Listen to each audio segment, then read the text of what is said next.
Bismillahirrahmanirrahim. Assalamualaikum warahmatullahi wabarakatuh. Alhamdulillah pada video kali ini kita akan mengenal lebih dekat dengan yang namanya bunga. Namun sebelum itu mari kita awali pertemuan kita pada pagi hari ini dengan bacaan basmalah bersama-sama. Bismillahirrahmanirrahim. Teman-teman semuanya, sahabat-sahabat semuanya, pada kesempatan ini kita sama-sama akan belajar, akan mendeskripsikan apa itu dengan bunga. Tentunya bunga pada kesempatan ini bukan bunga yang sering kita lihat di taman yang saya bunga melati, bunga mawar atau bunga desa ya, bukan, tapi bunga dalam konteks ekonomi gitu ya. Nah, teman-teman semuanya, sebelum kita melanjutkan apa itu bunga, tentunya kita mengingat kembali sebenarnya instrumen bunga itu diawali dari apa sih gitu ya. Instrumen bunga itu diawali dengan yang namanya uang. Ya, kalau dalam bahasa Arab disebut dengan fulus atau nukut. Kalau dalam bahasa Inggris disebut dengan money atau uang. Maka sering kita dengar istilah time is money, waktu adalah uang. Ya, waktu adalah uang dalam bahasa Inggris. Nah, teman-teman semuanya, kita ingat kembali sebenarnya apa sih motivasi atau motif orang itu memegang uang, orang itu menahan uang. Nah, ini teori yang sangat familiar, kita tahu itu adalah teori Keynes ya, di mana ada 3 motif atau 3 motivasi orang menahan uang. Yang pertama adalah motif transaksi. Ya, maksudnya apa motif transaksi? Motif transaksi di mana orang atau perusahaan memegang sejumlah uang itu, menahan uang ya dengan sejumlah tertentu itu berfungsi untuk memperlancar transaksi keseharian. Sebagai contoh, kita sebagai mahasiswa ya, memegang uang dalam keseharian kita untuk kebutuhan makan pagi, sarapan pagi, makan siang, makan malam gitu ya. Ya, kemudian untuk nyemil gitu ya, ngemil gitu ya, dan seterusnya. Sebagai contoh dalam kehidupan sehari-hari ibu kita itu ya, ibu kita itu memegang uang dalam rangka apa? Uang tunai maksudnya ya, uang tunai itu untuk memenuhi kebutuhan belanja rutin. Misalnya untuk beli sayur, untuk beli beras, untuk beli minyak goreng dan seterusnya untuk kebutuhan sehari-hari. Jadi memang motifnya untuk transaksi, ya, transaksi harian. Kemudian yang kedua untuk berjaga-jaga. Ya, motif yang kedua berjaga-jaga artinya seseorang atau perusahaan itu memegang uang tunai untuk berjaga-jaga membiayai hal-hal yang tidak terduga. Nah, dalam biaya itu disebut dengan dana taktis ya, dana taktis. Jadi jaga-jaga kalau nanti tiba-tiba butuh sesuatu, tiba-tiba ada kejadian sesuatu yang tak terduga, uang tunai ini bisa digunakan. Nah, contohnya apa? Contohnya misalnya nih, Bapak Ibu kita kirim uang untuk kita yang sedang kuliah di Jogja, ya. Nah, uang yang sekian untuk belanja harian, untuk makan harian selama 1 bulan. Uang sekian untuk uang buku, uang sekian untuk bensin, dan uang yang sekian ini tolong untuk jaga-jaga ya. Misalnya nih adik, mas, mbak, nanti kalau sakit bisa manfaatkan dana ini untuk berobat ke rumah sakit. Ini untuk periksa ke rumah sakit. Atau misalnya juga bisa kita ambil contoh lain, apa itu? Misalnya ibu bapak kita ya, biasanya nyimpen sebagian dananya, uang tunainya itu untuk jaga-jaga. Misalnya nih ada kejadian tiba-tiba anaknya sakit, adiknya sakit atau bapak ibunya sakit, nah itu jaga-jaga.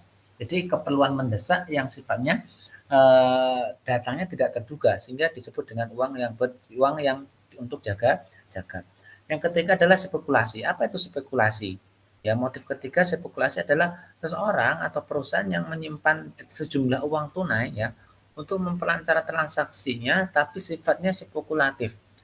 Spekulatif itu, nah, kalau saya ambil contoh aja ya, misalnya di masa pandemi ini ya, ada sebagian perusahaan yang sudah ada di lantai bursa gitu ya, mengalami penurunan nilai sahamnya. Nah, di saat nilai saham turun, nah uang tunai tadi yang kita pegang itu itu kita belikan. Nah, belikan lembar saham.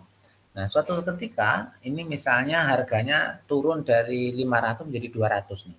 Kita beli satu lot saham ya dengan harga Rp200 per lembarnya. Nah, ini spekulasi jangan-jangan nanti setelah pandemi ya, nilai saham dari perusahaan X ini mengalami kenaikan nilai lembar sahamnya. Nah, atau contoh lain ya, misalnya kita beli dolar ya. Kita beli dolar saat ini katakanlah harganya Rp14.350 per satu dolarnya ya. Kursnya Rp13.350. Nah, ini uang yang kita pegang kita belikan sekian lembar dolar. Dalam rangka apa? Spekulasi. Jangan-jangan nanti setelah pandemi ya harga dolar menjadi naik, nilai dolar menjadi naik sehingga ada keuntungan.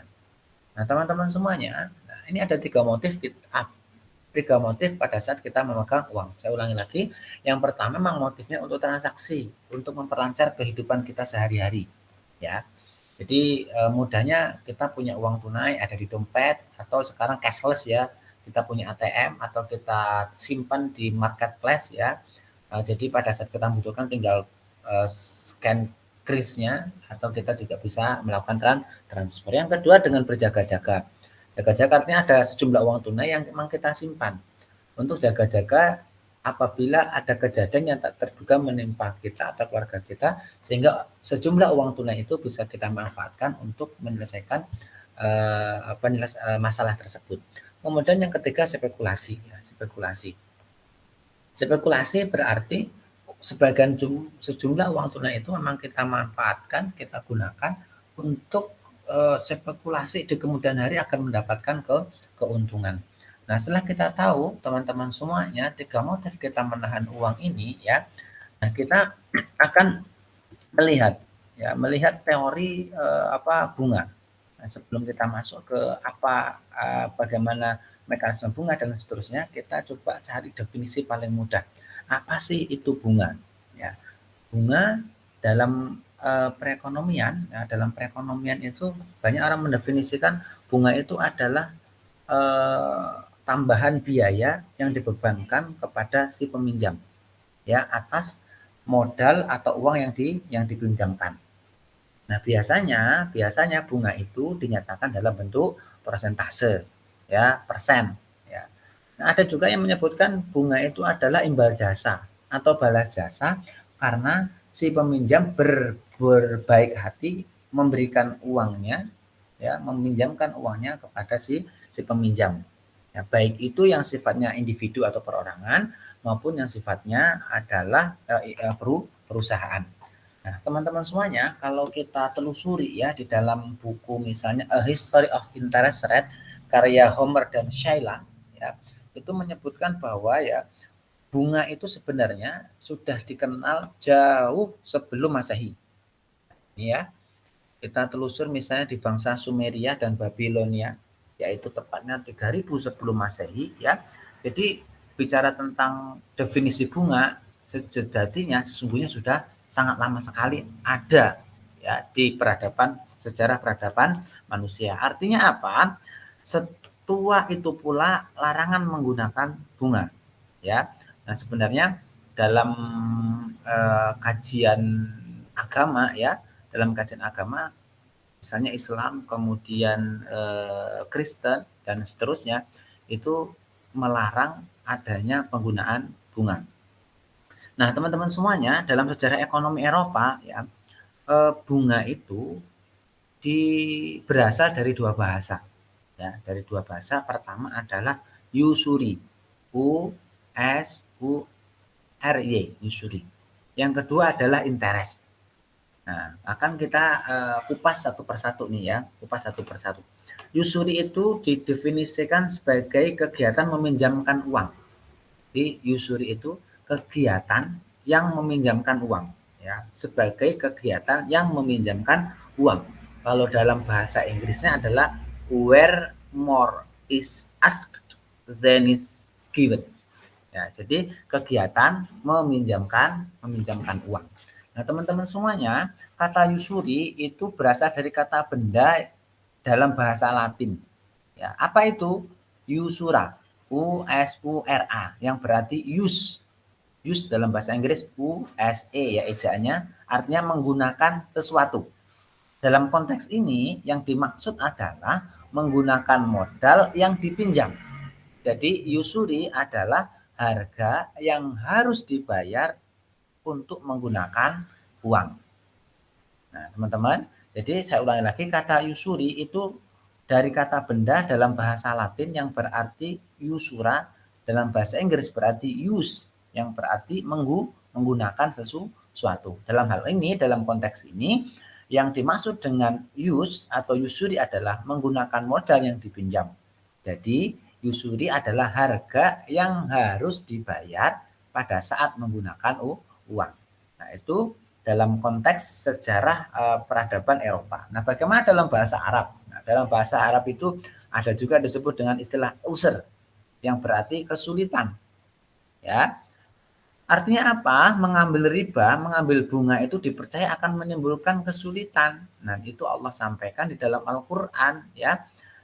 Misalnya sebagaimana telah ditetapkan, ditimpakan kepada kaum sebelumnya yang kepada mereka diharamkan hal yang tadinya halal dan baik karena mereka banyak menghalangi jalan Allah dan karena mereka memakan riba, padahal riba telah diharamkan kepada mereka. Dalam konteks ini, Mas Mbak semuanya, teman-teman semuanya, riba dalam konteks riba nasiah. Artinya apa? Meminjamkan uang. Where more asked than is given. Persis sama dengan pemahaman usuri di masyarakat Eropa yang saya jelaskan tadi. Ya, jadi teman-teman semuanya ada relasi, ada korelasi, ada hubungan ya, ada hubungan dalam konteks sejarah ini. Kemudian yang kedua kata interest ya. Kata interest itu berasal dari bahasa Latin yaitu interio. Nah, yang berarti to be lost. Ya, to be lost. Artinya secara substansif itu berarti interesse. Inilah yang dikenal dalam istilah modern saat ini disebut dengan interest. Jadi awalnya interest itu tidak memiliki ya, interest itu tidak memiliki konotasi keuntungan. Ya. Tapi sebaliknya, ya justru sebaliknya yaitu mempunyai konotasi kerugian. Tepatnya yaitu kompensasi untuk mengganti kerugian. Nah inilah kemudian Mas Mbak semuanya, istilah interesse dalam konteks mengganti kerugian ini menjadi istilah standar sampai saat ini ya, sejak tahun 1220 ya. Kemudian istilah interest berarti didefinisikan compensation or penalty for delayed payment of loan. Jadi kompensasi atau penalti dari keterlambatan pembayaran hutang. Ya, dari pembayaran hutang. Jadi bicara tentang bunga, Mas Mbak semuanya, kita bisa rangkum dari istilah interest, istilah usuri bahwa bunga itu adalah kompensasi balas jasa atau penalti atas keterlambatan pembayaran hutang dari kredit atau pembiayaan. Nah, kita masuk sekarang Mas Mbak semuanya. Dari definisi-definisi yang kita jelaskan tadi, itu dapat kita ambil 3 kesimpulan besar. Yang pertama, ya, pada saat si pemberi pinjaman, ya, si pemberi pinjaman memberikan sejumlah uang yang dipinjamkan kepada si penerima pinjaman, kemudian memberikan bunga atas pinjaman itu disebut dengan bunga kredit. Ya, saya ulangi lagi. Pada saat si kreditur pemberi pinjaman memberikan sejumlah uang kepada penerima pinjaman dalam istilah perbankan debitur, kemudian si kreditur mengenakan bunga, memberikan bunga, itu disebut dengan bunga kredit. Nah, sebagai contoh nih untuk mempermudah pemahaman kita, misalnya saya ya meminjam uang ke salah satu bank X ya sebesar 100 juta dalam jangka waktu tertentu, kemudian bank X menyetujui pengajuan kredit saya, pinjaman saya dengan syarat menambahkan bunga sebesar 10% dalam jangka waktu tertentu. Nah, bunga 10% ini disebut dengan bunga kredit. Nah, yang kedua adalah bunga simpanan, di mana kita masyarakat yang menaruh uangnya, yang membuka rekening akun tabungan kita, yang menyimpan uang kita di bank, itu kita akan mendapatkan bunga. Sekian persen bunga yang diberikan dari jumlah total nominal tabungan kita. Nah, ini disebut dengan bunga simpanan. Sebagai contoh, saya menyimpan uang sebesar 1 miliar ke bank X ya, dalam bentuk tabungan, saya akan mendapatkan 5% dari total simpanan uang di bank tersebut. Saya naruh uang nih 1 miliar ke bank X ya, selama sekian gitu ya. Nah, saya diberikan bunga 5% dari 1 miliar. Ya, 5% dari 1 miliar. Ini disebut dengan bunga simpanan. Yang ketiga, ada yang namanya suku bunga acuan. Ya, suku bunga acuan atau istilah teknis ekonomiknya disebut dengan BI rate ya, suku bunga acuan Bank Indonesia. BI rate ya, Bank Indonesia rate atau tingkat suku bunga. Nah, tingkat suku bunga acuan ini Mas Mbak semuanya ditentukan, dibuat oleh bank sentral. Dalam hal ini adalah Bank Indonesia. Jadi misalnya Bank Indonesia mengeluarkan surat edaran bahwa tingkat suku bunga acuan untuk kredit 5%. Tingkat suku bunga suku bunga simpanan sebesar 2%. Maka tingkat suku bunga simpanan, tingkat suku bunga kredit yang ada di seluruh perbankan harus merujuk mengikuti tingkat suku bunga acuan dari Bank Indonesia. Nah, teman-teman semuanya, biasanya tingkat suku bunga simpanan itu lebih kecil dibanding tingkat suku bunga kredit. Karena itu, teman-teman semuanya, untuk mendalami materi kita pada kesempatan ini, ada satu pertanyaan yang perlu kita diskusikan bersama. Ya, apa itu? Mengapa tingkat suku bunga simpanan itu lebih rendah dibanding tingkat suku bunga kredit?